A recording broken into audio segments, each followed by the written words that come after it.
सड़कें नमाज पढ़ने के लिए नहीं बल्कि यातायात के लिए हैं। अन्य लोगों को हिंदुओं से अनुशासन सीखने की जरूरत है। योगी आदित्यनाथ का ऐसा कहना है। बात करें उत्तर प्रदेश के मुख्यमंत्री योगी आदित्यनाथ ने मुसलमानों को सड़क पर नमाज अदा न करने की अपनी सरकार की चेतावनी का बचाव करते हुए कहा कि सड़कें यातायात के लिए होती हैं। उन्होंने मुसलमानों से ये भी कहा कि वे हिंदुओं से धार्मिक अनुशासन सीखें, जिन्होंने बिना किसी अपराध, विनाश या उत्पीड़न की घटना के विशाल महाकुंभ मेले में भाग लिया। पीटीआई को दिए गए एक विशेष साक्षात्कार में आदित्यनाथ ने वक्फ संशोधन बिल के आलोचकों की आलोचना की।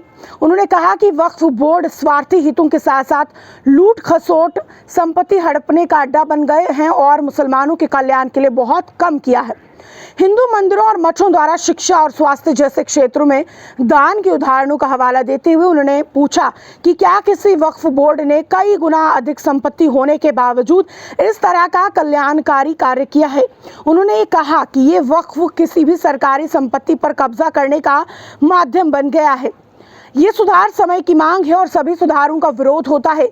मेरा मानना है कि मुसलमानों को इससे प्रस्तावित कानून फायदा होगा और साधु राजनेता जो अपने कट्टर हिंदुत्व विचारों और अपराधियों के खिलाफ सख्त प्रशासक की छवि के कारण सबसे लोकप्रिय भाजपा नेताओं में से एक के रूप में उभरे हैं।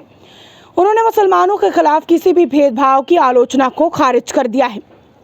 उन्होंने कहा कि मुसलमान राज्य की आबादी का 20% है, लेकिन सरकारी कल्याण योजनाओं के लाभार्थियों में उनकी हिस्सेदारी 35-40% है। उन्होंने जोर देकर कहा कि वे ना तो भेदभाव में विश्वास करते हैं और ना ही तुष्टीकरण। उन्होंने कहा कि हम हमेशा खुदा को तुष्टीकरण से दूर रखते हैं। भारत के नागरिक जो भी ज़रूरतमंद हैं उन्हें सरकार का हर लाभ मिलना चाहिए। उनके बुलडोज़र मॉडल को अब अन्य राज्यों द्वारा भी त्वरित न्याय के रूप में अपनाया जा रहा है।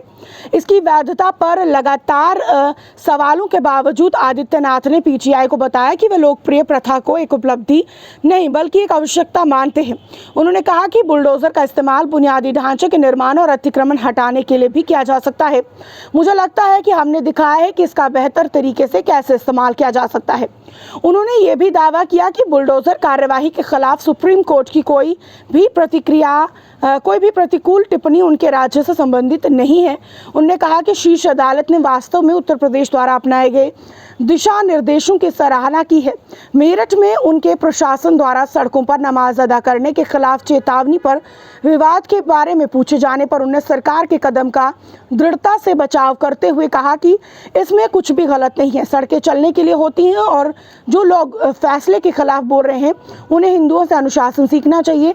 प्रयागराज में 66 करोड़ लोग आए, कोई डकैती, संपत्ति का विनाश, आगजनी, अपहरण नहीं हुआ। इसे धार्मिक अनुशासन कहते हैं। अगर आप लाभ चाहते हैं तो आपको अनुशासन का भी पालन करना चाहिए। अब इसको लेकर आपकी क्या कुछ राय है कमेंट सेक्शन में ज़रूर रखिएगा।